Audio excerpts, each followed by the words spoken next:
Well, hello and good morning, everyone. Hello, hello, hello. Oh my gosh, can y'all believe that I'm on time? Like it is exactly 10:30. I know everyone is shocked that I'm here on time. But good morning. I'm going to give, I see that y'all are popping on, so I'll give you a minute to pop on while I just sip some of my tea because y'all know I'm not a morning person, but we have something very, very special planned for this morning. So I was delighted to wake up 2 hours before my wake up time. So y'all pop on in here, and while you're popping in here, go ahead and share where you're from.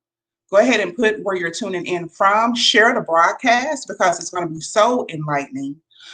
We do have our guest here. He's waiting behind stage right now. And so I am so excited. Hello, Master Coach A and Coach 10 and Coach Candy, all from the Philippines. How are you? I'm glad that you're popping in here. So I'll just give everybody a minute because I am super on time. You know what they say what is the saying? To be on time, to be late, or to something like that. I never got with it because I'm always late. But if y'all can hear me clearly, let me know. Send me some hearts. Let me know that you can hear me clearly. And we'll get started in just a minute. So I'll let everybody get kind of set up so you can get you a nice cup of tea. If you haven't gotten your tea yet, go ahead and get you a nice cup of tea or a cup of coffee, whatever you prefer. And go ahead and share this out. Tell us where you're tuning in from, and we're going to get started here shortly. I'm so excited. If you are excited, you let me know that you're excited, but I don't think anyone is as excited as I am. Yes. So right now it is already nighttime in the Philippines. So it's 11:30 there. So thank you for hanging out with us today. Hello, Coach Ronita. Thank you for joining. Go ahead and share this out. Tell us where you're tuning in from. I love the support. I love how you all are popping in. This is so beautiful. And also, I know it's super morning and people are probably at work, but it's okay because we'll have this broadcast. You'll be able to also look at it on a replay. Hello, Krista. Hello, Master Coach Hasmin. Yes, thank you so much. So go ahead and share this on your page if you haven't already. If you have any type of special groups, especially groups that are centered around, personal empowerment or spiritual growth, life coaching, this will be great to even share to those groups because we're going to have a hell of a morning this morning. So I'm so excited about that. All of you are popping in. It's exciting. Thank you so much. Oh my gosh, I think I see my brother has popped in for a minute. Hello, brother. You're supposed to be in SAT prep, remember? So hello, Jean. Thank you so much for popping in. If you're just getting in here, go ahead and share this out. Tell me where you're from. Our guest is waiting behind stage and we'll be bringing him out in a minute. And y'all know I'm just kind of talking through this because for the first time in a long time, I'm really nervous. I'm kind of nervous a little bit, but in a good way, in a really, really, really good way. Hello, Coach Rizal. Hello. So I think we have enough people on here to just kind of get started, So I want to open up just with an introduction of our guests. And so our special guest is Tashi Naima. He is a monk known for his directness, clarity, and expression of sense of humor. He leads the Universal Compassion Buddhist congregation, which has sanghas in Texas and Mexico, which presents the teachings of Dharma in form of design for the needs and conditions of contemporary world.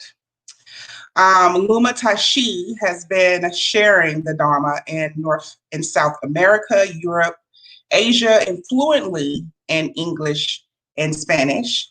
And He is an animal rights activist, which I love, and a dear friend. He's a dear friend to my heart and soul. And so I want to bring him on because I want to just share my story with him on. So, so we can see his expression, right? So I'm going to bring him to the screen real quick. Hello, Tashi. How are you? Hello, LaKendra. So good to be here. I am so excited that you are here. We have everyone popping on. They are tuning in from the Philippines. They're here in just all over the world. Everybody is popping in and they're here to be enlightened this morning about you. But I want to start off with just a story with how we met. So Tashi, we met. I was in my late 20s. I think I was like 28 years old, 27, 28 years old when I met you. And I was living in the Southside on Lamar. And so you were introduced to us by Barb, who was the head of the yoga studio that I used to go to. And I'm not sure if you really know the impact that you had on my life. Like my whole journey has been centered around your teachings. And I think sometimes people need to know how the change of their life has also influenced the change of someone else's life. So I wanted to give you your flowers today while you are alive, right? Thank you. Thank you. You're welcome. So for everyone who hasn't heard the story, because I tell the story all the time in my life coaching certification, this is the monk that I've always told all about, who came in and really changed my life. I met him in a transitional part of my life, and where I was looking for answers. I was kind of confused in my spiritual walk. I was confused about just my identity as a Black woman, because I felt myself, wanting to kind of step outside of my heritage, like my upbringing, my own spiritual upbringing, because I really wasn't just truly connecting with it, right? So I had been really praying and just asking God for direction. And literally 2 weeks later, I meet Tashi, right? And so he's a white, bald man, and he's wrapped, like just what he looks like now, right? He's wrapped. He's wrapped, and I think he used to wear kind of like what you have on now, but I think he was wrapped in tan at that time. And I was like, who is this man? And just so enlightened, and just his energy was so welcoming. And I just kind of stepped out on faith and got into it, got into everything that you were doing in the studio. But Tashi, was one thing that you did that made me truly know that you were sent to me. So one day after class, I don't know if you remember this, after class, you handed me an envelope, and you told me to attend to the envelope when I got home, right? So I get home, I'm excited about the envelope, and I put the envelope down. I go and refresh myself because I think we had just gotten out of yoga or some type of class. And I open up the envelope, and of 20s inside of the envelope, where you had blessed my nonprofit, right? You didn't know me. And it was a nice donation, and all I could think about is I attend his classes all the time. He never asked for anything. Like, you really did everything based on donations, right? And here he is blessing me, so I can bless others. And that's when I knew that you were going to be my spiritual mentor. Like, I knew it hands down. And so that act of kindness alone, Tashi, is what really gave me an example of what true compassion, what true love and acceptance look like, and not expecting anything back in return. So I'm just so grateful, really, really, really grateful for you.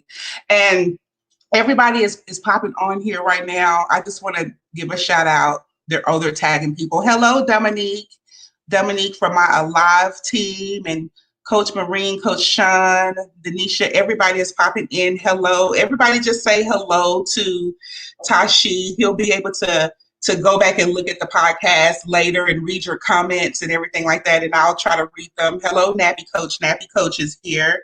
So I want to start off with a question, because I remember, Tashi, we were in class. I'm thinking we were in one of maybe like the 12 principles of what was that? I think 16 guidelines to happiness. 16 guidelines to happiness. We were in there. And I think I came to class grumpy that day. And I think I came to class grumpy that day. And I was just talking about always giving. Like, I was always giving, and people were just taking and taking and taking. And you kind of checked me, on a compassion side. And you said, LaKendra, you give everything and you require nothing back in return. And that pierced my soul, my brain, because I was like, what is he talking about? Give everything and require nothing back in return. But it really calmed my spirit down. So what does that mean? Let's spend some time right now, Tashi, because I know I have a lot of beautiful people on here. They're givers, they're heart-centered, and they really live their life around serving. That's the type of people that surround my tribe. So what would you say to them when you say give everything and require nothing back in return? What does that mean? Well, it's very simple in a way, LaKendra. It's not so simple to live that way, but it's a very simple thing to understand. If you go into a store, right, and you put out money and you give it to the cashier, you expect something in return, but you're not giving, you're buying, right? So when you actually think I'm giving, then there's no business transaction. It's not a business. You're not purchasing anything. If you're not ready to give, if it's really a business, then call it a business, right? Don't say that you're giving. But if you're giving, then what they do with it, whether they reciprocate or not, that's their problem. It's not your problem, right? Your problem is that you are blessed in the act of giving. And I don't mean blessed, a lot of people think, oh, he's a monk. He's like, ooh, up there in the incense. And no, blessings are real. Blessings happen in everyday life. If you want to be wealthy, you have to be generous. Why? Because it's a mentality. What happens when you give? When you give, you must believe I have enough and more than enough, right? Otherwise, how would you give? So that mentality actually stays with you. So the more you give, the more you think, I have plenty. I have enough. Look, I have so much, I'm giving. If, on the other hand, you never give, if you're miserly, right? If you're greedy, then what is the mentality? I don't have enough. I lack. So if you want to feel wealthy, and it's a feeling, I'm sorry to tell people think that wealthy means, hefty bank account. There are people with very hefty bank accounts who are poor.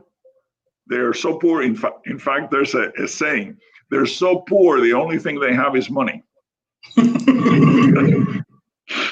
So if you want to feel wealthy, you have to give, right? That's the way of doing it.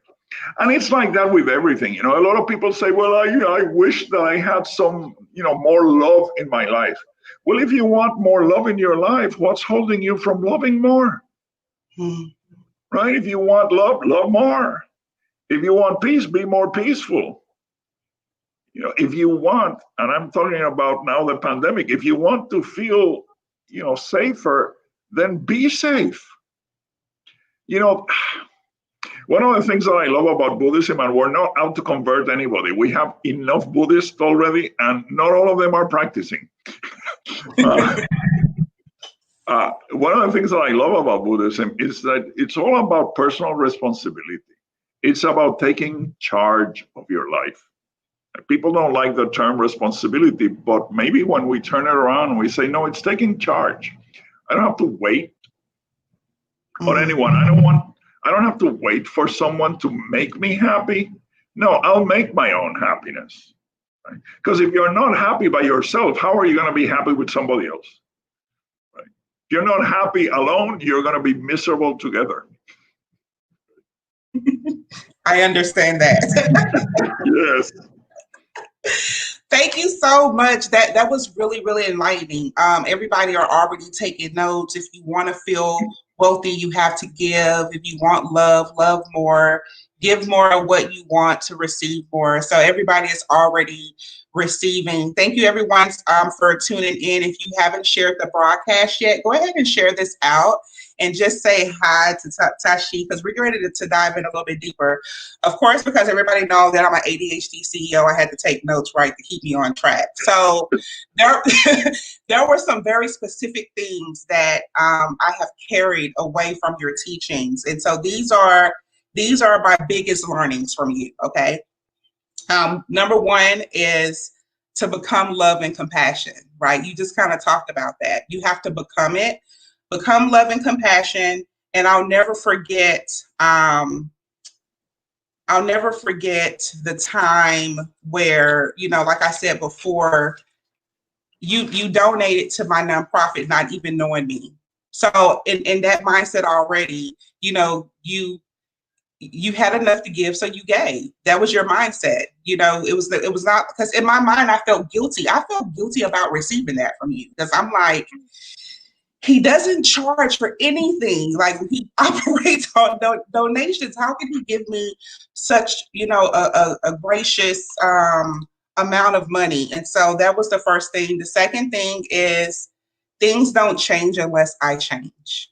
I learned that from you. Yeah, things don't change unless I change. My third one is, my identities are not me, and the painful task of taking off my mask. Yes. Yes. Let me address the thing about giving, that I'm a monk. I have lived since 1972. Mm-hmm.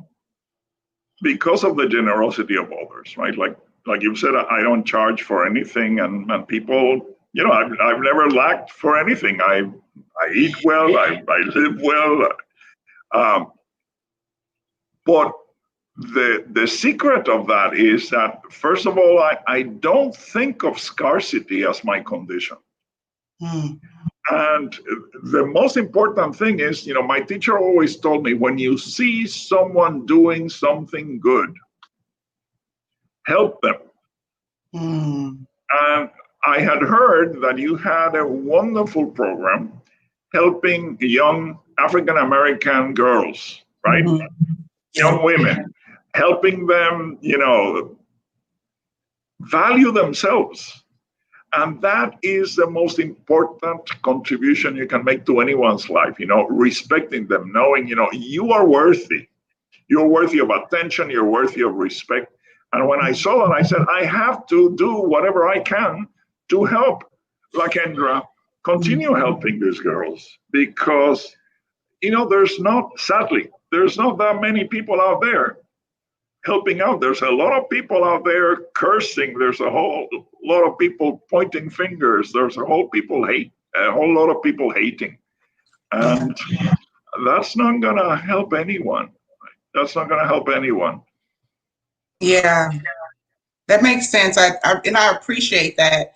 And I really have a heart like that as well. Like, coming into now the coaching, I do still have my nonprofit, by the way, Tashi, but also I have now a life coaching school, because I really wanted to meet more people. I was like, there has to be more people in the world like Tashi and I. So I want to find them. I want to find people who want to serve and who want to give and help people to grow, right? But more importantly, to help themselves, because I think I've grown up even more than anybody that I've met in the profession. And being able to, my global partner is on here, and a lot of our tribe is on here from the Philippines, and just being able to expand your heart where it doesn't matter what color you are, what religion you are, or anything like that. It's really just about love, like spreading love and compassion, which is like definitely something that I learned from you. Yes. Definitely, definitely. So my fourth thing that I learned from you is I live with certain patterns. So I learned about patterns, living with certain patterns that was causing me pain. And I was running from pain that I needed to face with love and compassion. You always talked about just facing everything with love and compassion. But Tashi, later I read something about conscious suppression, right? So conscious Yes. suppression, which is not really taking on overwhelming pain when it's very alive and conscious, but it's kind of learning how to nurture yourself and being more confident and having more willpower to address pain. So can you speak to us a little bit about conscious suppression? Because a lot of people on here, suffer from, they suffer from depression, they suffer from anxiety due to a lot of trauma. And, Yes. We always say, just meet it, with love, meet it with compassion. But if the trauma and the pain is so great that, they don't have the maturity, they don't have the maturity to address their pain. How do you speak to that? There's a need to not do what some other people call spiritual bypassing, which is like saying, oh, I should be fine. I should be able to get over this. When you need help, you need help. And we are social animals. And a lot of people don't like to be called animals, but that's what we are. Actually, we're all big apes, right? Our closest relatives on this planet are gorillas and orangutans and actually slow lorises. We could learn a few things from them to slow down. And we are very social. And sadly, we've isolated ourselves. We don't have community. Right? We tend to stay, sometimes, particularly now in the pandemic, behind the screen, or even before the pandemic, we stay in our own homes and hardly ever venture out to meet anyone. And that has a cumulative effect, because if we don't share, we become bottled up, literally. We have a natural need, a natural tendency to open up to others. And when we are closed down, all that thing, what happens is that it builds up pressure. So it doesn't have to be a professional. Sometimes professionals are needed, but we need to be able to open up. And we don't do that because we are afraid that we are becoming vulnerable and they're going to use it against us. And, again, that's their problem. It's not your problem. Somebody like that, so if you, it's a sad lesson to learn, but it's a lesson that some people are not reliable. And we have to learn that that's true also, and bless them. It doesn't mean that we have to keep taking it from them, right? My teacher always said, everyone can make you happy. Some by coming and some by leaving. You have to decide, what is this person doing in my life? Are they coming into my life, or are they getting out of my life? Right? But the connection is necessary. And sometimes all this, conscious suppression, spiritual bypassing is actually grounded on the fact that we don't have these connections with other people. If you look at people who are more stable, they tend to have strong friendships, strong family ties. And sadly, our civilization does not encourage that. So we have to go out of our way to do that. It used to be normal, right? It used to be the norm. It isn't anymore. So we have to actually take it on. And one of the things that I always recommend to people who are depressed is, even if you don't feel like it, go out, reach out, and talk to a friend about anything. It doesn't have to be about your problem. Just the connection itself. Our nearest relatives, what they go out, they don't go out and say, I have a problem, fellow gorilla. No, what they do is they sit down and they groom each other. Yeah. They groom each other. Maybe we can do that a little bit too, right? I mean, it doesn't have to be like that specifically. But we need the company. We need the touch. Another thing that has been challenged by the current situation, right? But we need the human touch. We need the human connection. And, in this epidemic, we can reach out. You probably know, right? We've had to move all our meetings of the Universal Compassion Buddhist congregation. We've moved them all to Zoom. But as a side blessing, there are side effects, negative ones, and there's good ones. Now people are joining from places where they couldn't attend before. We have people from Pittsburgh. We have people from Colombia, from Peru, from Mexico, from many other places that couldn't join any before. And we're trying to give time also for socializing, right? Not only for, sitting together, meditating together, discussing the Dharma, but also, how are you? What are you doing? Do you need something? Right? Because we are in need of connection all the time. So please, if you don't have strong connections, start building them. It's in your power. You have that ability. You're human.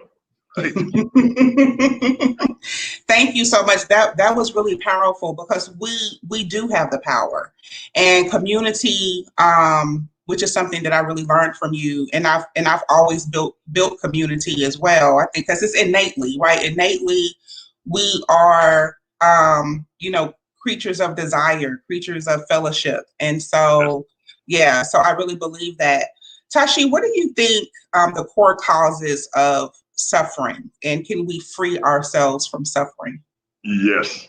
The causes of suffering are actually very easy to identify, and we just don't want to. And we say that there are two major ones, right?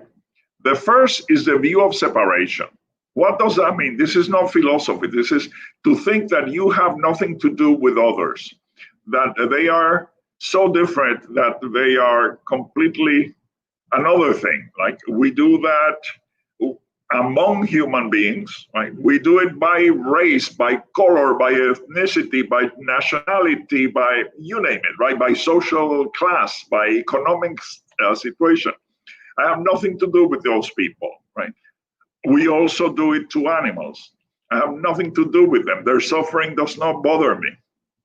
And the second, which is very closely aligned with that separation, is supremacy, right? And now it's a word that's come into more current use, but we've been using it. We Buddhists have been using it for 2,600 years. And what does that mean? The moment you claim, I have nothing to do with those, then you also start thinking, and I am better, and I deserve more, and I can use them for my benefit. And whenever that happens, then we fall into the three, what we call afflicted emotions.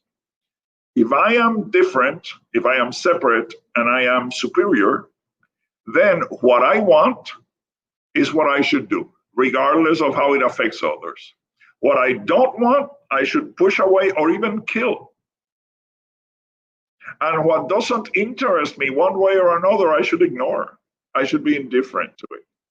And that, if you can trace every single problem that we've ever had and will ever have to those wrong views and those three afflicted emotions: attachment, wanting to possess what we like; aversion, wanting to push away what we don't like; and indifference, not wanting to even deal with the rest. And a lot of people think, well, indifference is not so bad. Indifference is lethal. This is what has created, for example, our climate crisis. As long as it doesn't bite me, right? I don't care about it. Well, now it's coming back and it's biting everyone. So that is the cause of suffering. It's not so strange. You know, people say like, oh, is it a punishment? Is it this? Is it that? No, we literally, we bring it upon ourselves, which is not to say that we deserve it, not to say that we are guilty, not to say, no. We are ignorant. And ignorance cannot be punished away. Ignorance has to be corrected, right? When we don't know something, the solution is not to slap us in the face. Oh, you don't know, bang, bang. No, it's here. This is what works. So instead of separation and supremacy, we need to cultivate the right view. And what is the right view? Interdependence. We're all connected.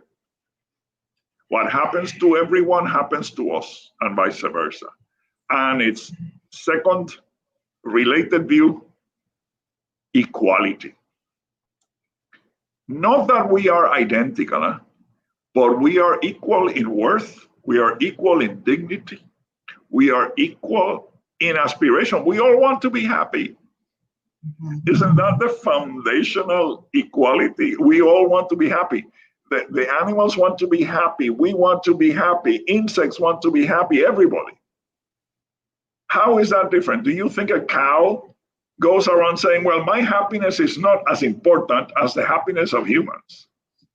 No. To the cow, her happiness is the most important thing. And it's the same thing with a butterfly and with another human. Their happiness is number one for them.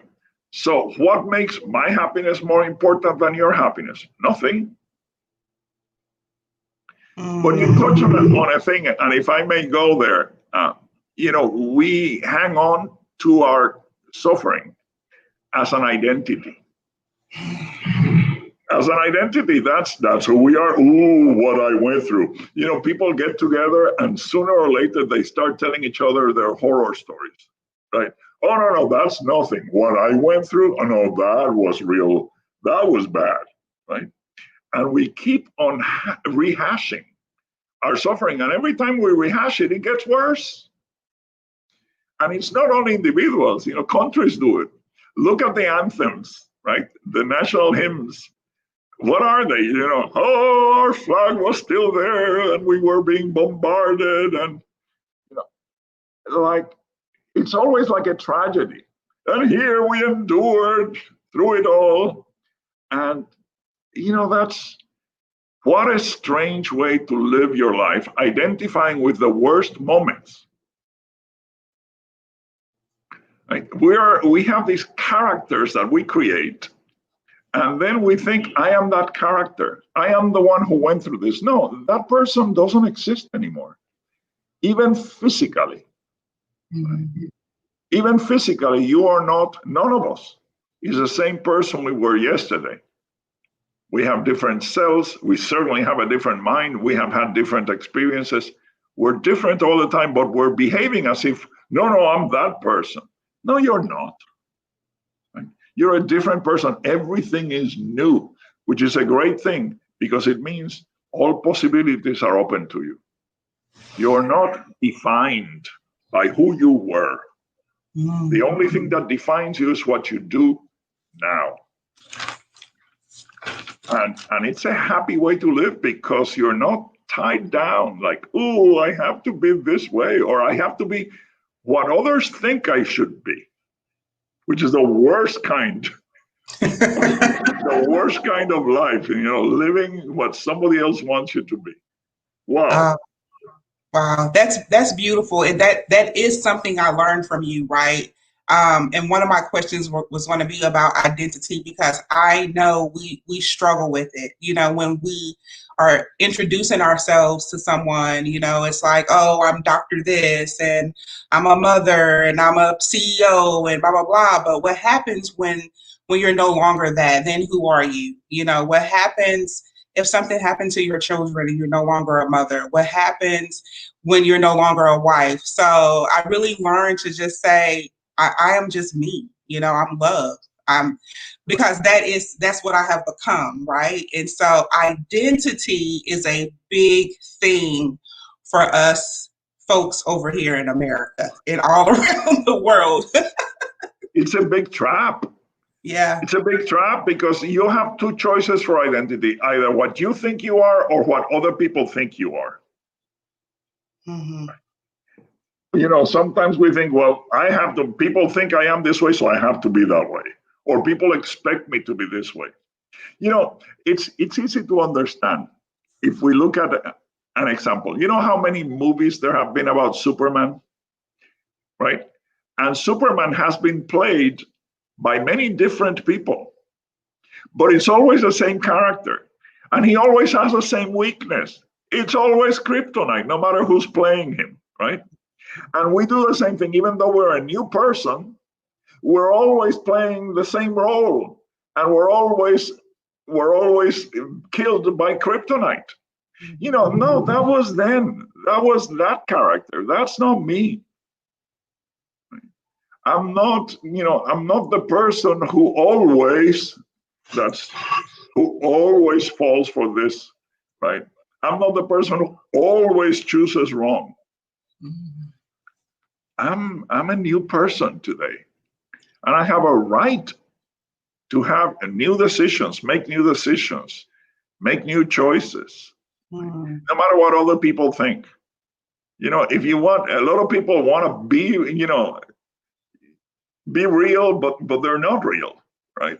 If you want to keep it real, then be real. And to be real, sometimes you have to displease some people. Yeah.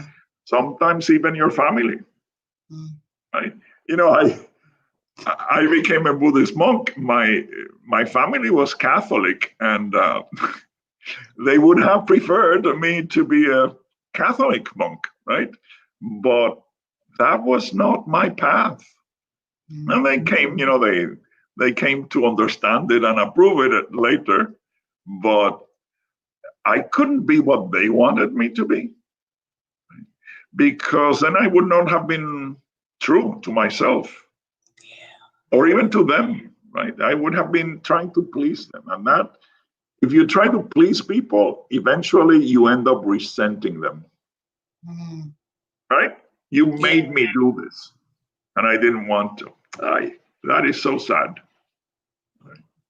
That's so true. That's, that's really, really true. And there was something that I remember me going through your mind, like it was like your mindset class, right? I think you called it mind altering or something, but it was then when I discovered like the state of nirvana, like really, really, I swear, something just clicked in my brain where I felt like I was no longer suffering. Like I got to choose what you're talking about now. Like I got to choose my truth, my highest truth. And I think like in a state of nirvana, you're able to do that. That's when your mind, like when people always say, live in your highest truth, like, seek your highest consciousness. However, when you and you are totally against my spiritual upbringing. My grandmother was like, are you practicing witchcraft? What the hell are you doing, LaKendra? You know what I mean? And I'm like, no, I found God for the very first time. It feels so good for me to just want to love. Like I don't want any of this other nonsense. So how do you speak to what are ways people can experience nirvana and in their suffering? Because it's really hard. It's really hard to think of your highest self and to be in a state of enlightenment every single day when you're in suffering. A lot of people have this very, how should I say, highfalutin idea of nirvana or enlightenment. And it's actually, we've all had enlightened moments. We've all had nirvana moments. The problem is that we don't have them that often, right? But we've had them, which means that we have the capacity. It's actually inherent, right? It's part of us. It's part of who we are. So remembering our own true nature. And our own true nature, no matter what they've told us, particularly in the West, we've heard, even if we're not practicing those religions, we've heard so much about original sin. We're born bad, right? There's something wrong with us from the get-go, right? Even a little baby, oh, that's a sinful baby. We have to wash them, right? We have to you're gonna piss some people off, Tashi, because you're speaking the truth. I know. I'm sorry. I don't mean to offend anyone, but no, in Buddhism we don't talk about original sin. We talk about original enlightenment. We talk about original perfection. Because think about it, right? If we are originally bad, then no matter what we do, that's what we're going to end up like. And let me tell you, I went to Christian seminary for 6 years. And what I learned there is not this judgmental Christianity that is fashionable these days. I learned that Jesus said, the kingdom of God is within you. Not the promise, not a ticket to the kingdom of God, not a little door to the kingdom of God, the whole kit and caboodle. The kingdom of God is within you. And he was asked, where do we look for it? And he said, don't look for it. Some people will tell you it's there, it's over there. No, it's within you. And he also said, and we've created this anomaly, right, where we think, oh, Jesus was special. And did he or did he not? Look up your Bible. Did he not say to his disciples, what I do, you can do also, and more? And you know why he said and more? Because he knew time is not static, right? So, for example, he couldn't use the internet to reach other people. You can, right? You can express your love. You can express your compassion. You can do good in different ways, not better, but different, right? So, I don't see that Jesus that sadly is so popular here.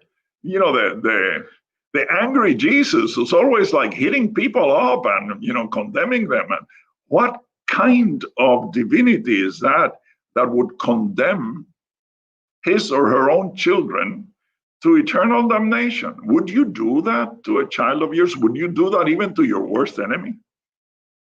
I wouldn't. Really? For eternity? No, right? And if I can be better than that, then so can divinity, right? If I can be kind, then others can be kind too. So I don't think that, what we say is opposed to anyone's religion. On the contrary, we respect everybody's religion. We respect everybody's beliefs. But we just say, what you believe is not as important as what you do with it. So if you're kind, that goes a long way. If you're compassionate, that goes a long way. If you talk about loving and love and compassion and act in ways that are neither loving nor compassionate, then what are you talking about? Yeah. Right? It's like these people, and again, please forgive me, that claim to be pro-life, but only in certain circumstances. Right?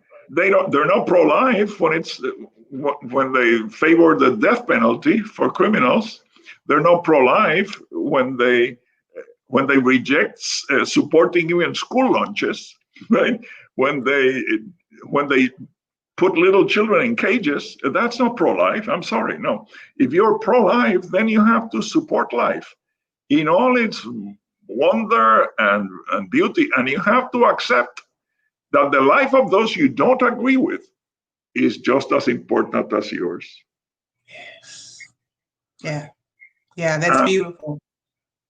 That is sometimes that is hard for us. I think I've shared with many people. I include in my prayers, people who I certainly don't agree with, and I wish them happiness. And you know why? because only hurt people hurt people. And I wish them happiness, because the happier they are, the sooner they'll leave us alone. I wish that they will be ecstatically happy. So happy that they won't ever be interested again in hurting anyone. Yeah. Yeah, Because that's good. we wish them to suffer. What do suffering people do? They bite back. They bite back. Now that doesn't mean that we condone, that we accept, that we say it's okay, what they're doing. No, we point it out, but they themselves wish to be happy just as we do, and they're just not understanding how. So let's help them. Let's help them be happy. Right? Yeah. We can't become them. That's the problem. We can't become them. Yes, they've hurt us. They've punished us. I'm going to take issue with one thing. I'm Puerto Rican. I am old, but I'm not your typical white man. I was born in a country that's suffered a lot of oppression and continues to suffer a lot of oppression, right? And we've seen what it means, right? And I've always said to people from my country, I pray that we never become what we claim to dislike so much in those who oppress us. I pray that we never become oppressors of others, because that's not the way to go, right? Then actually they've won. Yeah. If we become what they have been towards us, then they won. And sadly, that's the history of the world, right? We've had so many revolutions to, get rid of this oppressive group. And then what do? Then we become the oppressive group. It's got to stop. And it's up to us to stop it. Nobody else can, right? Like my grandmother, I had a grandmother who lived beautifully to be 104 years old. And she always told me, Mijo, we're the people we've been waiting for. Yeah. Right? Don't wait for anybody else. It's you. It's up to you. Yeah, I definitely learned that from you, Tashi. Because all those nuggets you just dropped, I'm grateful to be a part of those teachings, and it was really hard for me to adapt at first, right? But as I continued to live, it started to really be resonant within my soul and giving me peace. And I teach it. I teach a lot of your teachings in my coaching course, in the care model that I created. Because you are absolutely right. We, in order for us to become what it is that we desire, we have to just truly become it. You can't say that you love, but you can't love all. You can't say, that you're happy, but you can't be happy with all. So thank you. A lot of people I know they're probably like taking so many notes, like so many notes. They're putting comments in. So y'all go ahead and keep your comments going. Tashi, is there really failure in life? No, because you either accomplish something or you learn something. Mm-hmm. Those are the only two choices, right? You either learn this works or this doesn't work. And knowing what doesn't work is actually vital, isn't it? Mm-hmm. It's how we learn. Mostly we learn by error. Yeah. We learn, no, I don't go there anymore, right? It's like, I have a friend who, the type, and it happens to both men and women. They choose exactly the same type of person that didn't work out in a previous relationship, and they go and they look for another one just like that one or worse. Right? And I have a friend who came to me after, I think, the fourth or fifth, and said, I've been dating the same man. Right? All these years. Right? No more. I said, The finally, insanity. it's great. So, appreciate that you went through it and you learned something. Mm-hmm. Because he thought I wasted my life. No, you haven't. Now you know. Yeah. There's no failure. And the most important thing that I think we can learn as people, right? Trying to get along and getting on in this life, don't let anyone else dictate your feelings and your actions. Mm-hmm. Don't let someone else make the decision for you. And that's what we do when we allow others, the actions of others, or the ideas of others, or the expectations of others, to make us behave in particular ways. No, I have my own principles. Thank you. Mm-hmm. I'm not going to be nasty because you're nasty. I'm not going to be rude because you're rude. I'm not going to be a horrible person because you've been horrible to me. Where does that take us, right? Gandhi said, Mahatma Gandhi said, an eye for an eye makes the whole world blind. Oh. Right? And at first it hurts. How do you feel when you hate somebody? Do you feel good? No, it's not good. No, it's not good. It When takes a you lot of really energy. It takes a lot of energy. Yeah. you keep up that fire burning, let them hang. If they want to hate, it's sad, but it has nothing to do with you. Yeah. It has nothing to do with you. You have to live according to your principles, not according to what other people do. And that's, I think, what you mean when you say living according to your highest view about your highest consciousness, right? Your Yeah. highest self.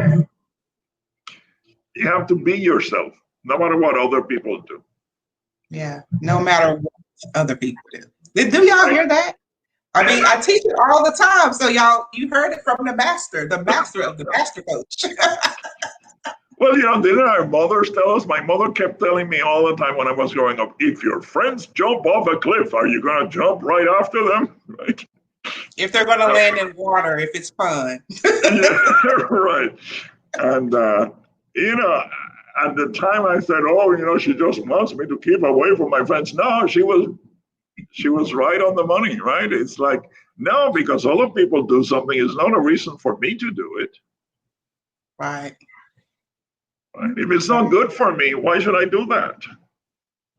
Yeah. It's so hard, when you've been conditioned because, you at some point in your life, you decided that there was more and you have been in, beautiful teachings where it has truly shaped your behavior and your, just your everyday life. But then when you stay outside, because it's a choice to take your journey, and it's a choice to be in this journey. This is what I've learned.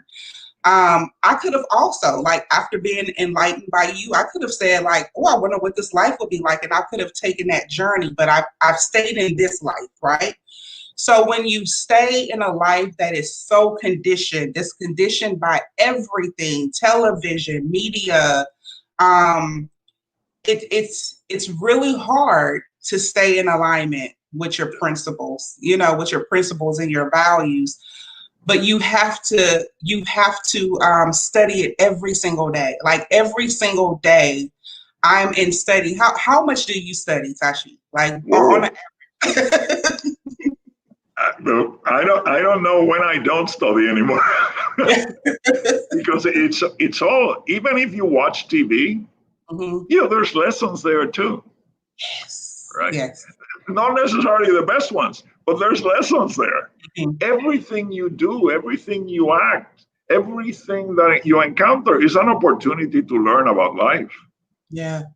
But we can take it as entertainment, or we can take it as, oh, it just happened. But if you actually train your eye to see, not the surface, but to see through the appearance, what's really going on, everything is a wonderful lesson. Everything is a wonderful lesson. Yeah, And I once learned you that. see, you can't unsee. Right? Yes, You can yes. try. It's like the emoji with the head exploding. It's you're so right. So and people always say, LaKendra, like everything doesn't have to be so enlightening for you. Like if I watch a movie, I'm just like, you have to watch the movie because it's this lesson in there. Yeah. So if you start to see the world as a lesson, and if you start to see yourself as beauty, you will even see beauty in the most horrific chaos, right? And I really learned that from you. You helped me to stay living in the real world, because I get suicide now. I get why people give up, right? Because the world will make you give up. If you think that, like you said, if you think you were born bad, then subconsciously, even though you're not thinking you're bad, but subconsciously you're living in that, in that behavior where everything that perceives you in life, you feel is bad. Like, no one loves me. I never get a break. And we can think in that consciousness, which is really not our true consciousness, right? Yeah. Right. So this is great. Okay, so I'm going to allow y'all to put some questions in, because we're going to get ready to wrap up, and I don't want to take up all of his time.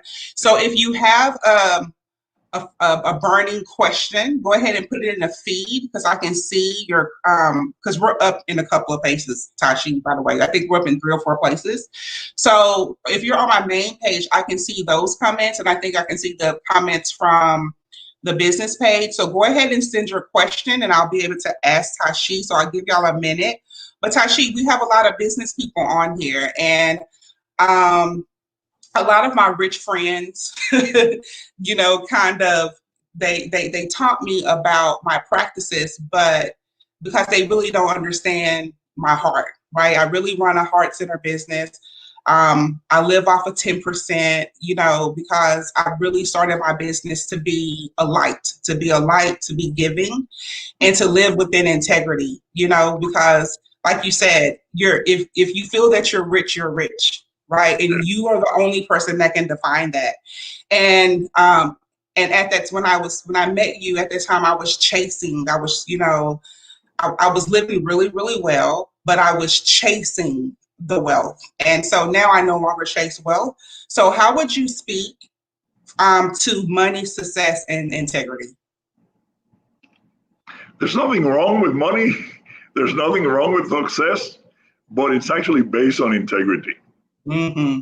Right? Mm-hmm. The pursuit of money and success and power without integrity always leads to anxiety. Right? Mm. Because if you're a cheater, and let's call it, if you're a cheater, then your view of the world is that everybody's a cheater. If you cheat, why won't others cheat? Right?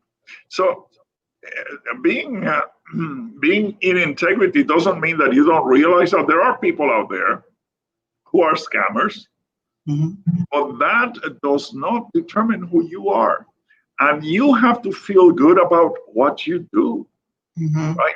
And actually, I find that people who are consciously, right, practicing integrity tend to be more successful. It depends on how you define success, right? But some people may have more money than you, but if they have more worries and they have more fears and they have more anxiety, they're not more successful than you are. Yes. They're not. Right? Yeah. I'll share with you, this is a story from my own family. I have a nephew who married into a very, very wealthy family from another country. And they were they are to this day, extremely wealthy. The brother of my nephew's wife celebrated his 21st birthday on his own penthouse on Fifth Avenue in New York City. You can imagine what that's worth. There were live bands for his birthday. There were like 200 guests. It was an all-out party. Before they brought out the cake, he went into his room and put a bullet through his throat and up into his brain. He had everything. 21 years old, penthouse apartment on Fifth Avenue, a wealthy family that would always support him in the manner into which he was accustomed, and he was miserable. So miserable that he took his life. And this doesn't happen once or twice. This happens constantly. Some people may not go to the extreme of killing themselves, but success is not measured externally. Success is measured internally. If you're happy with who you are and how you act, you're successful. Yeah. I also met people, I lived for some period of time in South India. I met people that by our standards, almost like any standard in America, were less than dirt poor. And yet they had no consciousness of poverty. And I asked some of them, how do you feel your life? They said, I have rice, I have a roof over my head, and I have my family. I have everything. And yet I've met people who have everything and are desperate to get something. Yeah. So what is the meaning of success to you? What is the meaning of wealth to you? Right? And actually, I would offer that the meaning of success and the meaning of wealth is actually integrity. Yeah. If you live according to your principles, you're wealthy. If you live according to your principles, you're successful. Yeah. It's that simple. Y'all, it is that freaking simple. I know y'all think I'm crazy sometimes when I speak like that, but it really is that simple. And you don't have to get into some type of money match with people to feel that you have like leadership. Like you can't be a leader unless you're making these millions of dollars, and you can't be an influencer. Yes, you can. I live it every day because I am that I am, right? That's the only way I can define myself now, is that it's just I am that I am. Okay, so I think we have a question coming in. Tashi, what's the highest purpose of why people should consider yoga? And what is the alignment with yoga and meditation? Excellent question. It depends, again, on how you define yoga. Some people define yoga merely as a physical exercise. And that is helpful, but is not the real purpose of yoga. Yoga, literally, although people have misrepresented it many times, yoga literally means discipline. That's what it means. It means a practice. And what is the meaning of practice? A lot of people think that practice is meant for itself. So, for example, with meditation, people think that, you either have a good meditation or a bad meditation while you're meditating.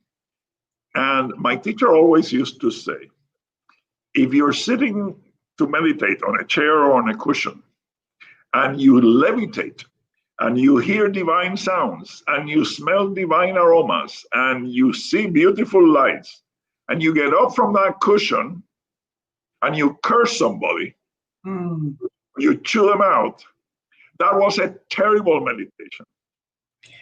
But if you're sitting on your chair or your cushion, and you can't find the groove, and you're like struggling throughout your meditation period, but when you get up from that cushion, you are kind and you're compassionate and you care about the happiness of others.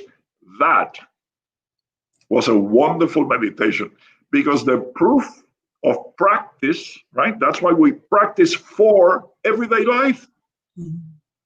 So yoga is the same thing. You can twist yourself like a pretzel, But that's not the meaning of yoga. The meaning of that practice is to become flexible. Don't be rigid, right? Don't be rigid, right? Learn to move, learn to adapt. Right? Don't, stay in one form, in one shape all the time. That's a recipe for disaster. So the meaning of yoga, the real purpose of yoga is to be flexible in life and to be kind. A lot of people practice yoga without practicing the famous yamas and niyamas, which are basically the ethical principles. Right? And the ethical principles are not so difficult. Don't kill anyone. For starters, right? Don't steal stuff from people. Don't lie to people. Don't deceive people. Don't abuse them for your pleasure. And don't get intoxicated to the point where you do any of the above. That's it. That's it. It's not so complex, right? And my teacher used to say, start by not killing, because once you've killed someone, it doesn't really matter if you lie to them or steal stuff from them. They're already dead. So start by not killing. And a lot of people would say, well, I've never killed anyone. Well, haven't you? What was on your plate yesterday? Because they're not different. I'm sorry to bring this up, but they're not different from you. They also are alive. They also want to live. They also have families. They also want to be happy. Yeah. All animals, right? So, and we ask ourselves, when will there be peace in the world? Well, not while we are slaughtering literal billions upon billions of animals every day. There cannot be peace. There's an old Chinese saying, right? If you want to look at the state of society, look what's boiling in your pot. Ooh. Right? So we need to do this, and I'm sometimes I apologize for bringing this up, but it's so necessary. If we want peace, if we want happiness, if we want to do away with pandemics, we have to get to the root of it, and the root of it is our abuse of other sentient beings. Yeah, I learned that from you. When I was in your teachings and you talk, by the way, I'm strictly vegetarian. So, but it made sense to me, right? It made sense to me that that everything God created has love. And when we are taking away from anything that breeds life, then we're taking away love from love. And I got that. Like, I really, really, really got that. I have a question here. It says, what is the human dharma?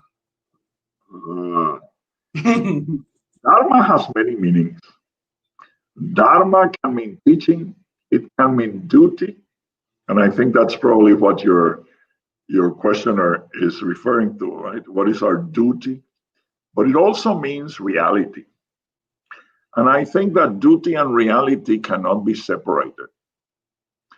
What is our human dharma? The first is to recognize reality as it is, not as we wish it to be, not as we fear it may be, but as it is.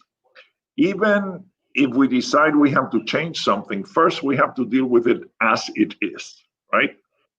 It's like, when you're climbing a stair, you may not want to stay in the first or the second or the third step, but you have to step on them, right? To get to the fourth and the fifth and others.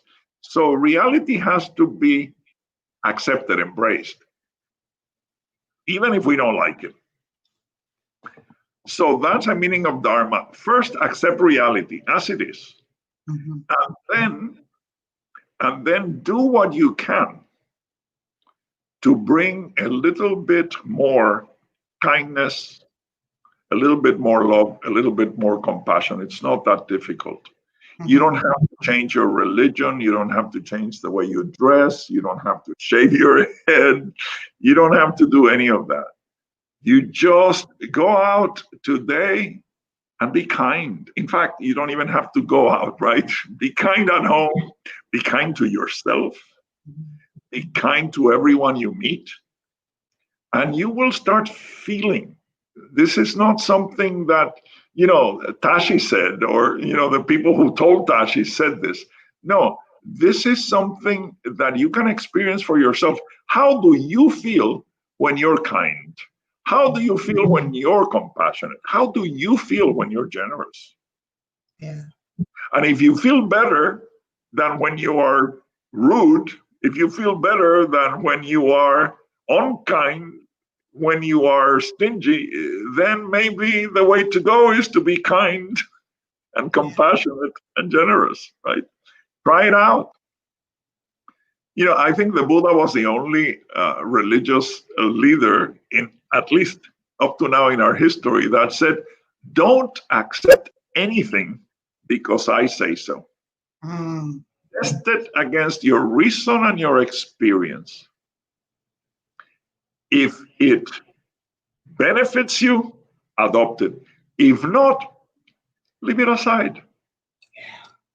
And that's today, it's the only truth. You can pretend to follow something you don't believe, but in the end, you won't really do it. So test everything against your reason first. Like, does this make sense?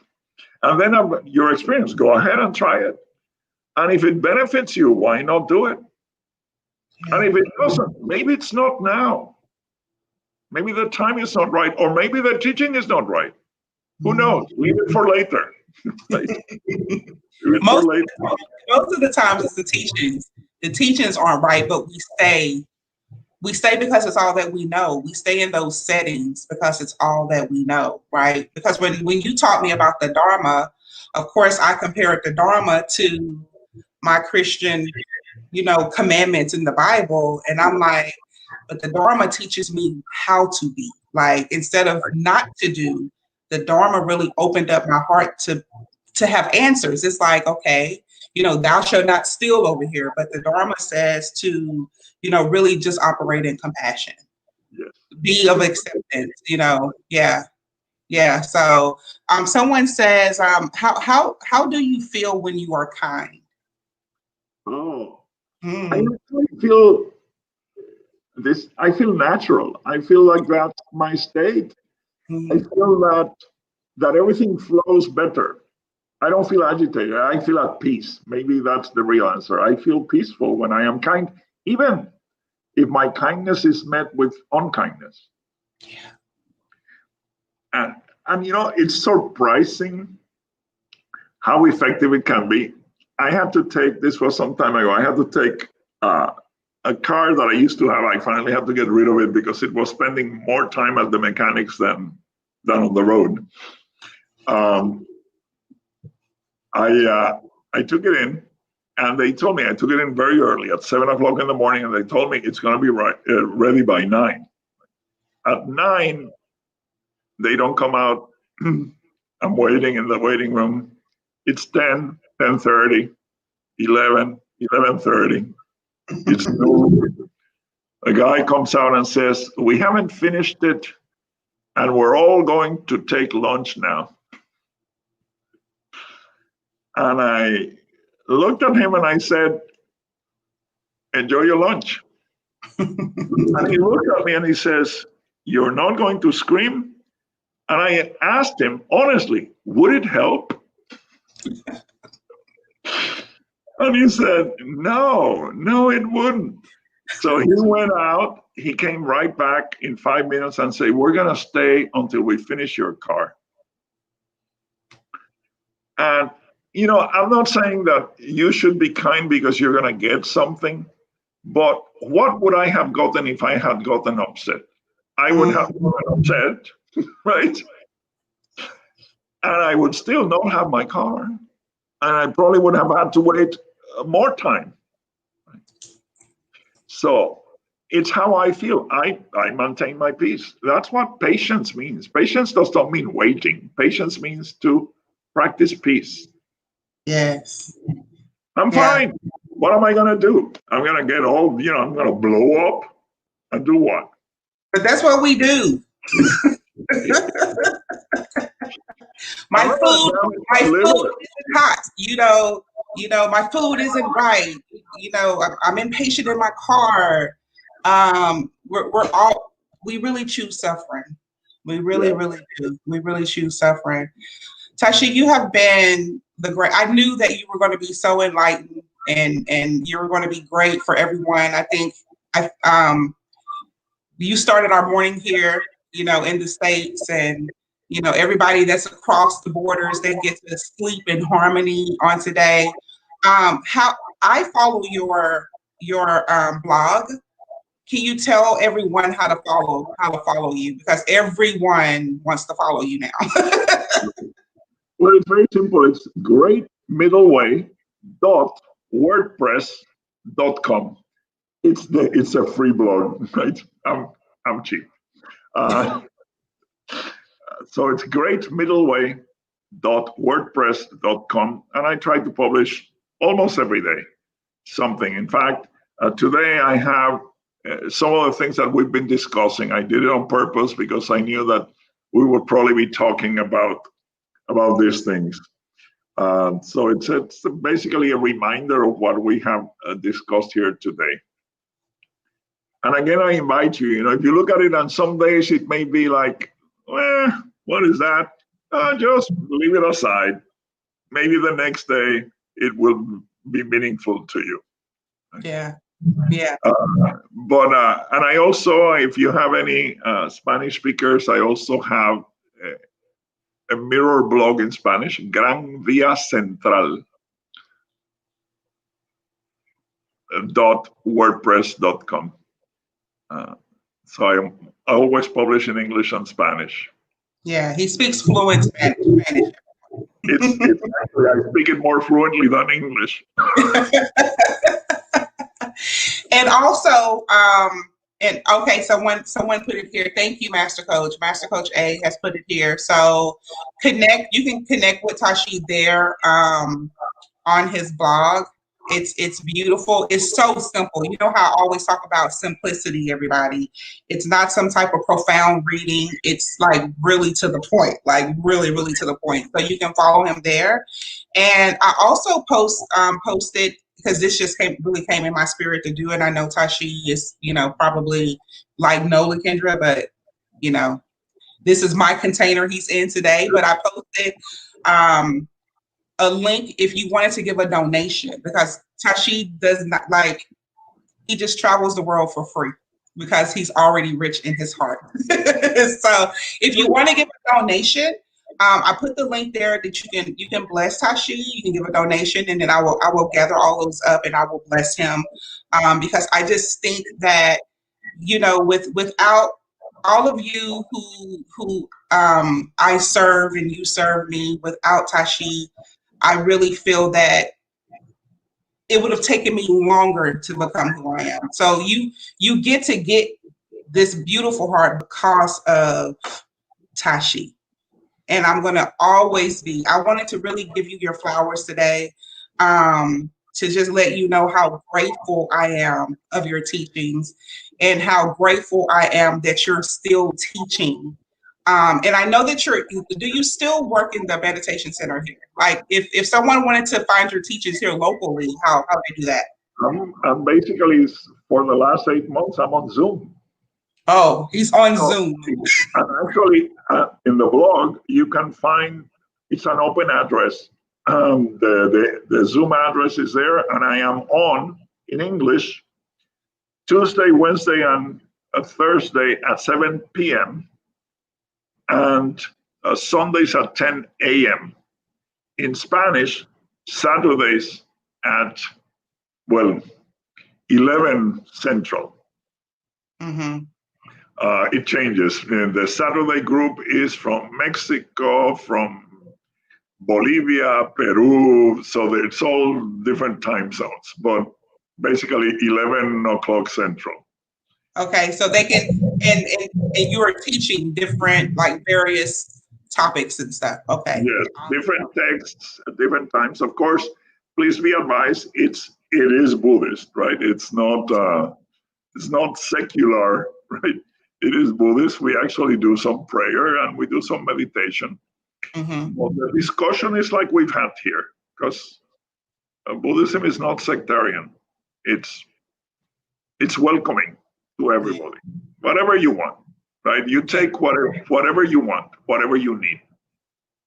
Yeah, he's telling the truth, y'all, because y'all see that I'm a true Black woman. I'm a real Black woman, and you really accepted me, and you really dealt with me from my belief. You know, you would always reference to God because you knew that's what I believed in, and so you don't have to be afraid. But I will say this: if you still have a spirit of uneasiness and a spirit where you feel like you're always in suffering, I really will tell you to follow Tashi and, you know, just get some enlightenment and try something different. You know, be radical and try something different, because being radical will help change your life, you know. So Tashi, do you want to part with any words before we disconnect? I would like to invite you, if it's okay, to listen or join in a very little non-sectarian prayer that I think reflects the entirety of our teaching of the Dharma. Mm-hmm. May all be free from suffering and the causes of suffering. May all embrace happiness and the causes of happiness. May all abide in peace, free from self-grasping. May all attain the union of wisdom and compassion. Om Ahum Soha. Thank you so much. It's been such a pleasure.